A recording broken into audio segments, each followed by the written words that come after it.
AAD is kind of, it's like running the computer in reverse in some sense. Normally you start with the inputs, and from the inputs you get the result. In AD, what happens in AD is that you actually run the process backwards. So once you have the result, you actually run the whole calculation backwards. And in that process of running the calculation backwards, what you produce is not the value, but the sensitivities to each of the inputs from the original point of the result.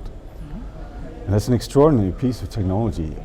When implemented right, it has staggering, it is a staggering performance, and is a real game changer as far as I can see, for a lot of the things that we do in banks, and I'm sure in a lot of other fields as well.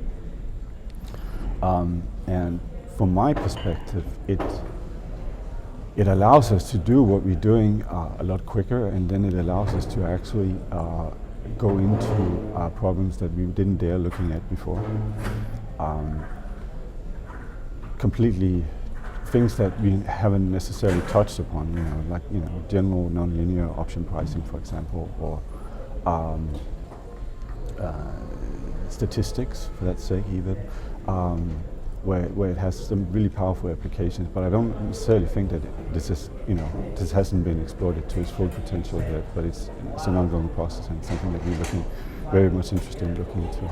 Well, it's always been a goal for us to try and use as little hardware as possible, and there are two reasons for this. One is cost. Okay. The fact that if you can run it on an iPad mini, it's always going to be a lot cheaper to do that than having to run it on 1,000 computers instead. When you have 1,000 computers may be cheap to buy, but actually having them and running them and having all the people who have to have meetings about all these computers, that's very costly.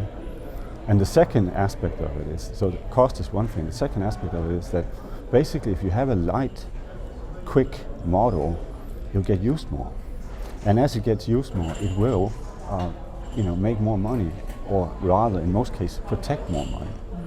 So the biggest trouble is not models. It's the biggest trouble. Generally, models are always sometimes seen as being, evil and what have you. But in reality, the trouble that actually, where do you get into trouble? And the financial crisis actually was caused not by models, but by things that were outside the models.